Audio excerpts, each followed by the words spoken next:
the one thing that I found very surprising with all these trips to Calgary is how different the air is.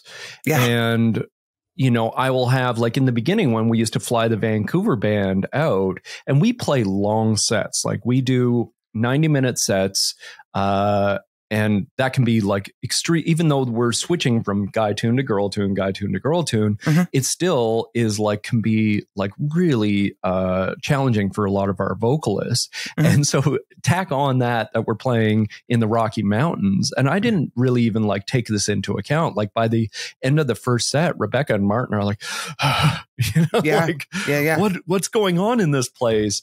And what's also interesting is with my Calgary team, them not even noticing it. I'm like, no, this is a thing. And they're like, no, it's not. And it's like, well, you've just been here all of your life. Like, you are used to this kind of air in this world. And the extreme of that is we've done gigs in like Colorado, where we're literally like a mile up, and like they're offering oxygen to our singers on the breaks. Welcome to the Vocal Lab. I'm Sarah Ramsey, and this show aims to pull back the curtain on the entertainment industry, where veterans give up-and-coming artists some of the information they wish they'd had when they were just starting out. Sort of a music industry primer, if you will. We are back again today with Rob Hamilton. We had so much to say that we didn't get through it all the first time. So you're getting like the super extended director's cut with this one. I'm sorry. I'm a bit windy. Yeah. I prefer to think of it as you've just got so much great information to share. Let's go with that. So let's start off. Side one began as a Vancouver-based band, and it was aimed heavily at the wedding industry. What made you decide to franchise into other cities, and how did you actually do that? How did that play out? What were the hurdles and what worked really well? Yeah, I think there was always that sort of idea in the back of my head. In fact, in one of the other bands that I was playing in before I even started Side One, I had mentioned to the band leader, because I found we were flying out to Calgary and Toronto, and I just sort of said, like you could franchise this. You could like just find like local players, and provided, you know, it's the same level, you know. And it was just met with, oh, that'll never work. And I was like, okay. And that was, you know, yet another sort of example of like sort of just not being listened to or heard, and as the youngest of 4 kids, you know, being heard is very important. So yeah, that was, I think, always in the back of my mind that this is something that we'll do. So the first city that we moved into, and for your listeners, we're in Calgary, Toronto, Seattle, and Vancouver being our kind of flagship. But the first city that we moved into was Calgary, and I think that would have been about 2014. We had started getting a lot of inquiries from Calgary for a couple of reasons. One of what they call DMCs, or like sort of basically event planners for corporate gigs, we had sort of made good friends with. They really liked us. We were kind of like the non-diva band. We were, you know, always sort of hit it out of the park for them. And so we just became their kind of go-to, and they did a lot of events in Banff. So they would often fly us out there, and so that was already sort of a relationship that I had established there, and then from there made inroads with some of the people in Banff at the Banff Springs Hotel and Lake Louise and these kind of places. And they were very impressed with the band, and they were, you know, there's nothing like this out here. I had grown up in Calgary, so I was kind of familiar a little bit with the territory. So it was fun for me to just sort of think, oh, I could make this my first sort of franchise city. I still have friends here and that sort of thing, not really musician friends. And that was interesting when I started to look for musicians in Calgary. I kind of just looked on Facebook Mm-hmm. and just sort of looked through my friends on Facebook and sort of went like, who do I know here? And can this person push me in this right direction? And I put a couple of feelers out to, it was, well, I'm not the guy, but I can introduce you to this guy and this guy and this guy. And eventually I got to a drummer in Calgary, who was kind of like what, if you've ever read any of those Malcolm Gladwell books, he talks about connectors, and this was definitely that guy. So he sort of knew a lot of people in the circuit, and I kind of watched him play, and I went out there and just sort of like met him for the first time, and yeah, he said, yeah, this would be great. There's another sort of cover band in town that's kind of a big show band, like they have dancers and that sort of thing, but they're off in Asia doing one of these kind of contracts, so there's a real vacuum for this kind of thing. And from there, yeah, just started to meet a lot of the players, and we made a couple transitions along the way. In fact, this drummer that originally helped me, figure it out. It was a very tough situation because although he was a great guy, well connected in the community, he was not the right guy for the job. And I talked a little bit about like, we'll hire players that are sort of like great people, and like we would rather hire a great responsible person than like certainly the most talented who may be questionable about showing up to the gig and that sort of thing. But there's also a sort of minimum level of talent that really the way that we kind of do our thing, we try to do what a DJ does, which is going from song to song to song to song. And oftentimes I'll have a talkback mic that's going to people in-ear monitors where I'll say, okay, let's skip the next song. Let's go right into this, or let's go into that. Or we create these little mini medleys going from one song to the next that have kind of worked out transitions and all that kind of thing. So it's really demanding on a drummer. That's a bit of a hallmark for you guys as a band, isn't it? Yeah, I think so. Yeah. I know there's a few bands that do that, and even a previous band that I worked in does that a lot. I was kind of one of the founding members of creating that sort of thing with them. So yeah, but it can be like I said, very demanding on the drummer, because oftentimes you'll find on the dance floor, like if you keep the same tempo, it can really wear out a dance floor. Like when you transition from one song to another song, maybe I'm giving my secrets away now, but in the beginning I was like, okay, I'll create this medley that's at 120 beats per minute, and this will be gold on the dance floor. And I found actually people get really fatigued at like they like a new song, but it doesn't necessarily need to be at the same tempo. And one of the things about our drummer, Chris Hockey, he's just like, he's got such an incredible relationship with tempo. Like he can go from, and it isn't even like, necessarily even related through, for the nerds out there, like metric modulations or anything like that. We used to do those kind of things with Soulstream, where we'll start to connect different tempos through a specific, a rhythmic sort of division kind of thing. Like the dotted quarter note will now become a triplet or something like that. But that's not necessarily the case with side one. Sometimes it'll be just subito new tempo. And Chris has this unbelievable sort of gift for being able to turn on a dime. So he's a phenomenal drummer. Phenomenal. And so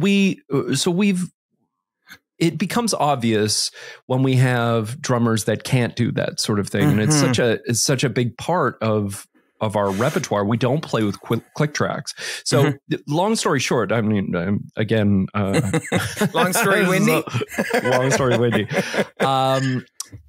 This particular drummer that I had, helped me sort of found the band in Calgary, I had to let him go. And it was one of the hardest things I've ever had to do. I've never really had to fire anybody before. And he was such a sweet guy and such an integral part of that machine. But at a certain point, there's all these drummers that are getting in line as we start to become more and more popular in the city, and we pay well. So musicians, it's starting to like, hey, you should go work for this band. So we have our pick of the cream of the crop there. And unfortunately, it was a very uncomfortable conversation that I had to have. Yeah. And I get that. But, like, what you're saying about you want the guy who's responsible and show up, and the connections and all those pieces are great. And you're going to take that in the face of two like equally talented players. That's going to be the winning mark. But if the skill isn't there, then all the responsibility in the world isn't going to cut it in the gig. Unfortunately, that's the reality. So get good at your instruments, people. Yeah.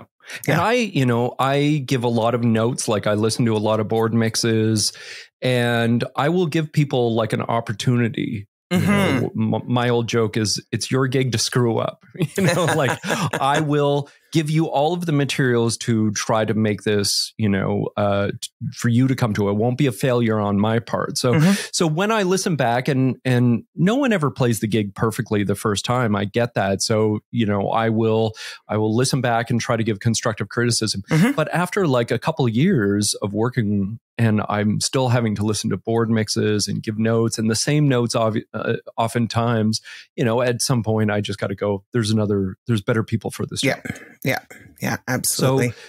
So once I got a good team in place in Calgary, it just like, I mean, it really did start to open up, and it's such a great market. There's so many incredibly talented musicians in Calgary and that sort of thing. One thing that we did find, actually, and this might be interesting to talk about, was this approach to this material that a lot of musicians will take. There's a certain caliber of musicians, whether in any city, whether you want to call them studio musicians or, you know, working, jobbing musicians, and their approach to learning a song for a wedding or a cover band and that sort of thing. And it often tends to be a bit of a shorthand. It's like, oh yeah, Brown Eyed Girl is G, C, and D 145, you know, and we'll just sort of make little notes like that, or even like just a sort of like scratch kind of idea. Whereas I think one of the big successes with Side One is we get into the weeds of these recordings. Like, and I'll admit right now, our band never plays just Brown Eyed Girl just because it's worn out. But yes, I believe we covered that in our last interview, actually. but getting into this very specifics, you know, of like all of these parts. They, you know, what does the guitar do? And all of this kind of thing is very important to me. And I think like when I was going into Calgary and I was finding players, they were all very talented. It was kind of a more zoomed out approach to these songs than what I required. And they like, and I remember specifically with our keyboard player out there, who eventually became one of my band leaders out there, and him having to explain this moment, this aha moment for him, where it was like, I understand what Rob wants now. Like, and it was like this big sort of like, big fatty mess to kind of get to because it was just a mindset. Like no one had that mindset out there. Whereas there's a lot of bands out in Vancouver's here where that was like, you know, we all played in this circuit and sort of like figured out how to really get in there. But in Calgary, I found it was more like kind of like reading real books or whatever. Yeah. So just changing people's mindset to like, no, this is the standard that we want took a long time. And then when you franchised into other cities, did you have better language around that to work to that end more quickly? 100% in the other cities? Yeah. And I was very surprised by Toronto. Like, and I had, as you said, developed that language to, you know, the next city was Toronto for us. And Toronto was, you know, obviously that is really the cream of the crop as far as Canadian musicians go. Like if you are that kind of caliber, oftentimes you move out to Toronto. And so I remember showing up at the first rehearsal for the Toronto band, and there wasn't an iPad. There wasn't like, you know, lyric docs or anything like that. Everybody had the whole thing memorized and were crushing it. And I was like, oh, this is Toronto. Yeah. Oh, great. But one of the obstacles that we found out there was because it's such a cutthroat market, oftentimes singers will have these sort of non-competes. So they'll only be working with one cover band in the city. And so just to find personnel out there, especially singers, was like it was insane. Interesting. It's still something that I'm kind of dealing with. Thankfully, like a couple of our singers from Vancouver actually moved out to Toronto who are working in theater. So they're not in the usual market there. But yeah, it was, I remember having uncomfortable conversations, especially as a startup. Like we can't offer somebody, 50 gigs a year or something like that. At that point, we were just like, maybe a dozen gigs a year. And so I think if I this leads us to our next city. Like, I think doing it again, like people have asked, like, are you going to go into the next city? I think when I started Side One, it was like Chicago, New York, Los Angeles. And now I'm like, Portland, Madison, Palm Springs, like not necessarily places that have good musicians, but not necessarily are just this entrenched kind of thing. So when I moved into Seattle, it was like, it was ticking all the boxes because it wasn't as big a market as like a Toronto, but they definitely had events and money and great musicians. And there was, again, this kind of vacuum that we could just move in and kind of do our thing. There was no bands at that point doing what we do. Yep. So it was cool. And so because now you've got 4 cities up and running at this moment in time. How does it work managing them from a distance? Do you have local band leaders in each city? Do you fly out sometimes? What does that look like? So for the first couple of years, I will fly out. And as I was saying, like the gigs, obviously you're not just showered with, 50 gigs or something like that to begin with. So maybe it's a dozen gigs a year. So I can afford to sort of play the long game and just sort of go, I'm going to go out there. I'm going to be the band leader for the first at least year, maybe in some cases 2 years, and sort of like teach them how we do it and make sure everything is running smoothly, and then hand it over. And that's what I've done in all of the cities. And now it was just such a great feeling when I could just like, I've got these incredible band leaders in those cities where it's like, yeah, I can just hand over the reins and they know exactly, what's going on. That has to be so integral to what you do because you really do, as you've explained, do things in a very specific, pretty precise way that isn't just how every other band does it. So having those function from afar, you have to have somebody who can basically fill your shoes, right? Yeah. I've people have asked me like about like business books that I've read and that sort of thing, and I've tried to read like some of the big ones, Good to Great and all of these ones and leadership books and everything like that, and I just don't find them very. I think there's like a sort of culty quality to a lot of them that I'm just sort of like, oh, it seems gross, and just kind of very robotic and stuff like that. But honestly, and this may be ironic to what I just said, one of the greatest like books, or the most applicable books to Side One that I ever read was one called "Leading the Starbucks Way." and it was exactly the model that Side One is. And it seemed like, think what you want about Starbucks. I think there is this sort of pejorative thought about it, which is like, now that it's so pervasive and everywhere, that you kind of have this like, and there's like the mom and pop shops and the cool coffee shops that only offer like 3 things with a barista that hates you and stuff like that. But like, and people are into it. They're like, the less items we have on the menu and the more the barista gives me attitude, the more I think it's great. The more I'm going to spend. That's right.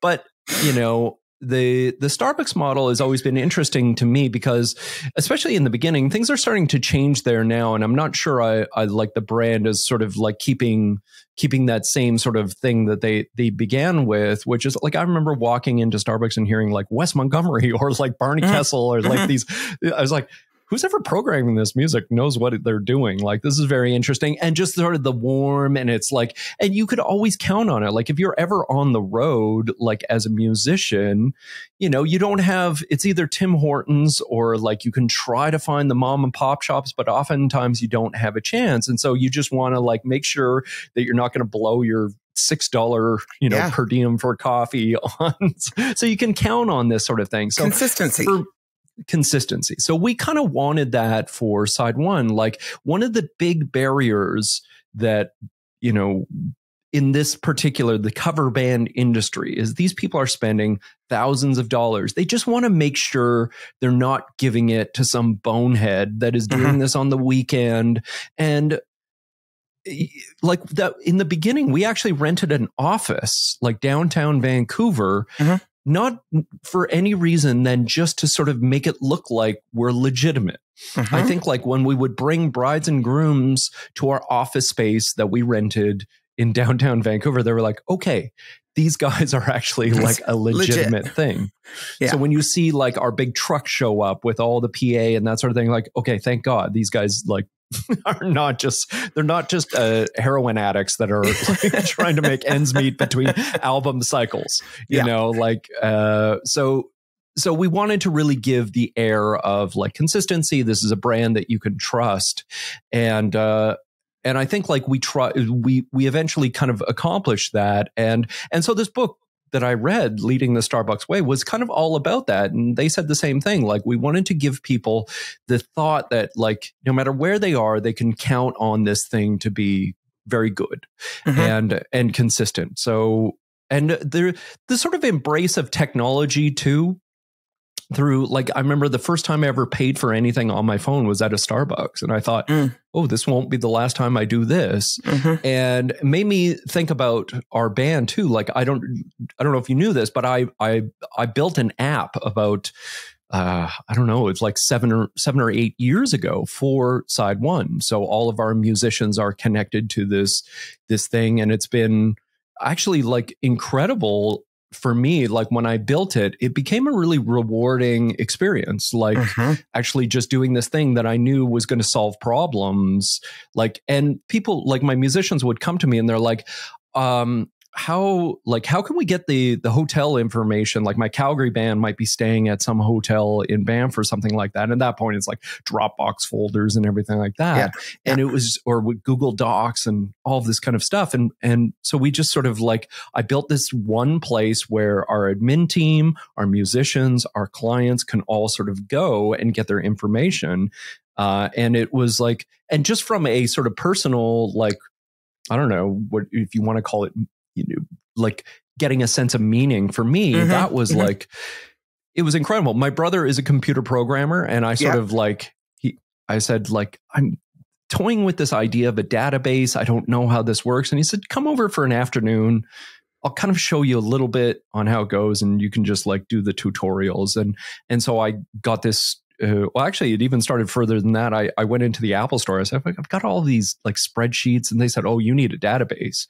And I was like, okay, what's a database? I seem to remember something about like Cap College computer, you know, 101 doing some Microsoft database stuff. Access. Yes, that's right. And so I just fell in love with this stuff, and I really got into it, and like it really touched that sort of nerdy part of my brain, and it's to this day it's really fun. Like I do like, you know, I do a lot of stuff with it. So the program that we use is FileMaker Pro, and they're now Claris. They got bought out by another company, but it was literally just like you open up the program, and it's just a blank box. And you just go, okay, how do I begin? And I just like started doing all the tutorials. And like, if I had a question, I'd ask my brother and he'd help me out with like a formula or something like that. But it was really, really fun. And it's indispensable now. Like, to our company would fail if we didn't have this. Yeah. And I mean, total side note, but I get that. I love the like nerdy stuff that isn't necessarily it's not what it looks like. Like, I love building websites. And that is definitely not like my job description, but I've built so many, and like for me and for some other people, but it's not like what I do, but I totally get into it. And anyway, so I get that. Like when you find a thing that, ooh, I can A, learn, B, do something that's super useful for me, and have like this sort of, you're tweaking the creative part and the nerdy part all at once. Right? Absolutely. So let's talk about, because you definitely have some mileage on this one, the realities of gigging at home versus on the road, because those are two different animals, right? Yeah.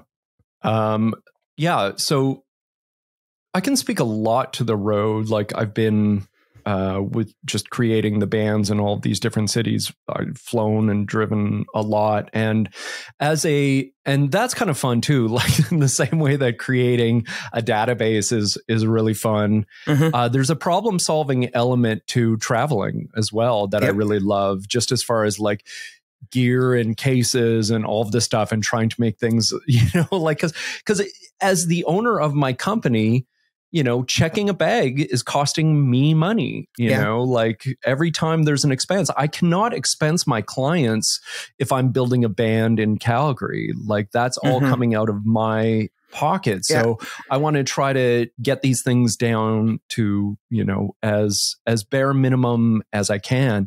I would say to somebody that's like starting into this, get onto some sort of rewards program as far as like your credit cards, as far as your hotels, like pick the same hotels as far as like airlines that you're choosing. Just like I'm always going to be an Air Canada person, or I'm always going to be a WestJet person, rather than just always going for, because things like checked bags are now like, every time you check 2 bags, which is guitar and pedals, that becomes like $80 one way, $80 the next way. Prices are going up now. So it's like an extra $200. So maybe you're saving that money in like, oh, if I pick this WestJet flight, but if you eventually get to this level in your rewards program, you don't have to pay for your bags. They all of a sudden become free. So those little hacks are like, those are amazing. Hopper is a great, like if you're just looking for cheap flights, that's all these apps now to try to hack your travels, just to try to save money, is like, they're so great. The one thing that I found very surprising with all of these trips to Calgary is how different the air is. And I will have, like in the beginning when we used to fly the Vancouver band out, and we play long sets, like we do 90-minute sets, and that can be like extreme, even though we're switching from guy tune to girl tune, guy tune to girl tune, it still is like, can be like really challenging for a lot of our vocalists. And so tack on that we're playing in the Rocky Mountains. And I didn't really even like take this into account. Like by the end of the first set, Rebecca and Martin are like, what's going on in this place? And what's also interesting is with my Calgary team, them not even noticing it. I'm like, no, this is a thing. And they're like, no, it's not. And it's like, well, you've just been here all of your life. Like you are used to this kind of air in this world. And the extreme of that is we've done gigs in like Colorado, where we're literally like a mile up, and like they're offering oxygen to our singers on the breaks and stuff like that.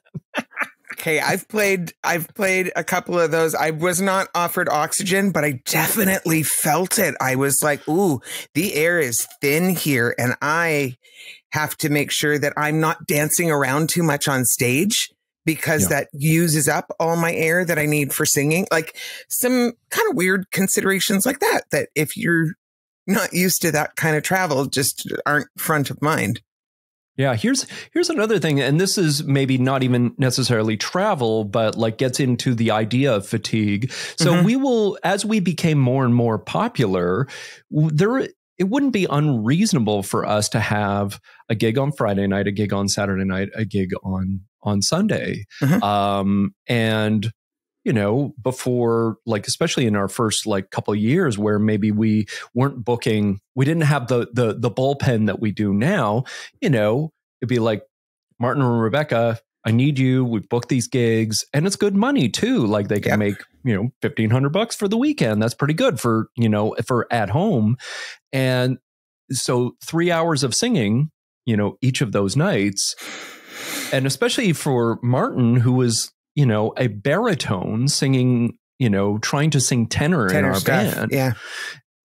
It was like, it became debilitating for him. And he eventually had to kind of retire out of the band, just because of that sort of thing. And, for me, I'm just the guy that's like emailing people, right? I'm just like, and he, even though Martin has like a lot of experience as a singer, probably singing 9 hours on a weekend was something that was kind of new to him just as a performer.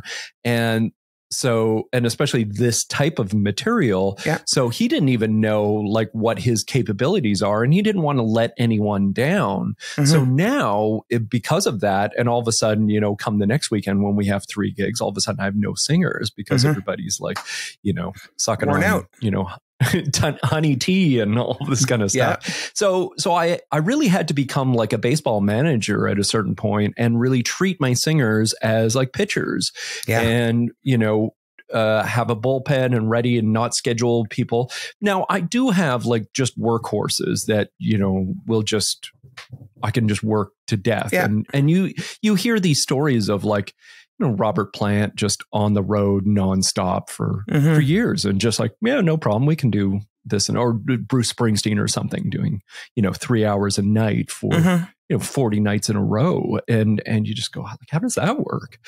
And, so there are those type of people, but I cannot count on those because like I have contracts and I have, so I try to stagger these things and maybe something you want to talk about, but, now that I do have this bullpen of musicians, like how I'm scheduling people becomes, I don't want to let anybody down and who gets priority over these gigs. And like, is it talent? Is it just like, how does it all kind of work? But one of the most important things now that we're, very busy is just making sure that I don't burn anybody out.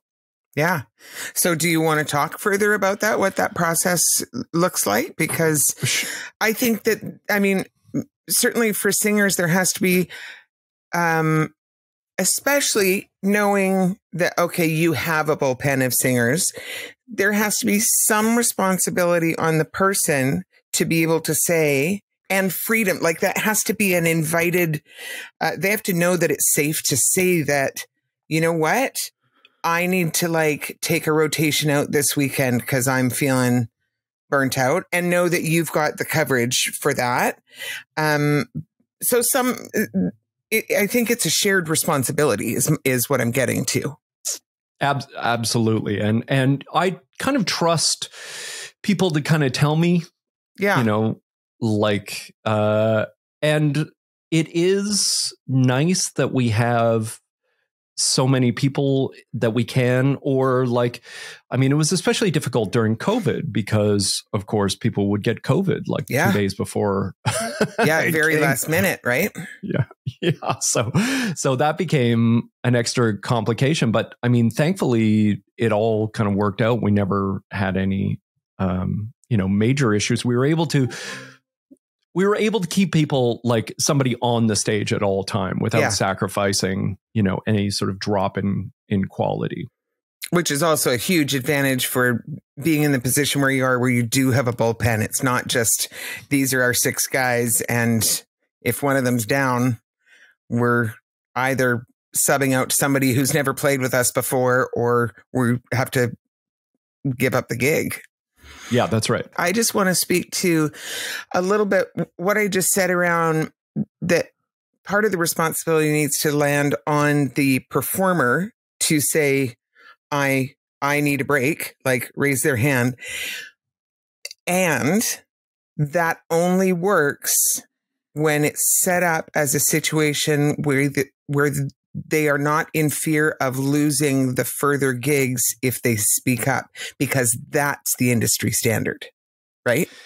If you say, as a singer, if you say, I got to sub out, I'm not feeling good, I can't do this, I'm burnt out, I'm sick, I'm whatever, the fear is now you're not going to get hired because now you're difficult or whatever. Right. There is, I mean, and there's a sort of like counter to that as well, which is, we do pay fairly well, so that, but ironically, this will give people a lot more, they'll feel a lot more freedom to sub out. So, maybe, a little tickle of the throat, all of a sudden they're like, you know what? I made enough money this weekend. I'm going to sit this one out. And all of a sudden we're having, the rest of us have to scramble. The person that's coming in to sub, is getting the set list like kind of the day before. Maybe it's all of a sudden inconvenient to them, but it's no big, deal for the singer that's subbing out because, they're not feeling the pinch. So I've actually had, the kind of both opposite ways. problem to that, which people are a little too easy to sub out now. But I'll just, let me put this to you. So this is from, we have this musician handbook that I just sort of sat down and wrote just for my own kind of like, to just try to get my thoughts kind of organized about, what it's like to be a musician in this band and to answer all the questions and that somebody might have. So when somebody says to me, like, how do I like get up on the call list with side one? So I'm kind of made this list, and this is in no particular order. So the execution of the material, if I have somebody that's, shows up and has the whole book memorized, the very, like, I was like, great. Oftentimes because we're playing 80 tunes a night, it can be like to memorize, if you're a singer, all of those lyrics. I mean, that's a lot, right? So we say, yes, you can have your iPad. Don't sing into your iPad. Just use it as a thing. But, part of your job is to try to, as a front person, just try to connect with your audience. And if you're, essentially just staring down, well, it's the world's most expensive karaoke. Yep. So we kind of give people a little bit of a leeway. We say, depending on how much they're working with the band, but after like a dozen gigs, maybe we would like to see that iPad just as not the central figure on stage. You try to emote a little bit more and not rely on it. So the execution of the material. Here's another thing, correspondence with us. As you probably know, just some people are hard to get a hold of, right? Not only that, but they don't read the email. They read the first line and none of the rest of the body of the email. Yeah. And that's on me too. I want to make if my emails, if people aren't reading my emails, I should internalize that too. I'm not putting them in a way that's interesting for people to read them. Yeah. Yep. So, and we've all got those emails from band leaders that is just like, oh, Jesus Christ. This is like reading the cremation of Sam McGee or something like that. It's just going to be like, I got to put an afternoon aside just to sort of get through this goddamn email. Yeah. So from the person trying to make the correspondence, I try to make it digestible. But yeah, responding to emails or texts or something like that, that's gonna factor into things with us. How many years with the band? That's going to be important. This is an interesting one. Agreeableness. Yeah. I don't want the sort of, I've been the disagreeable one in many, many bands. And those are bands that I left. But, the guy that's always sticking his heels in for every single thing, the jaded, musician. So that speaks volumes to us, like somebody that's just like, hey, and this can come in many different ways. If I see people reposting, if I tag them on Instagram or something like that, I'll be like, yeah, this person is not ashamed of us or something like that. I'm not saying that that's the soul, I want to see you be rah, rah, rah for side one, but it does I would, given, as you said earlier, between two people, that are exactly the same, all things being equal, somebody that's proud of us and is reposting stuff. Yeah, for sure. I'm going to favor them a little bit more. Here's a big one for me: adaptability / perseverance.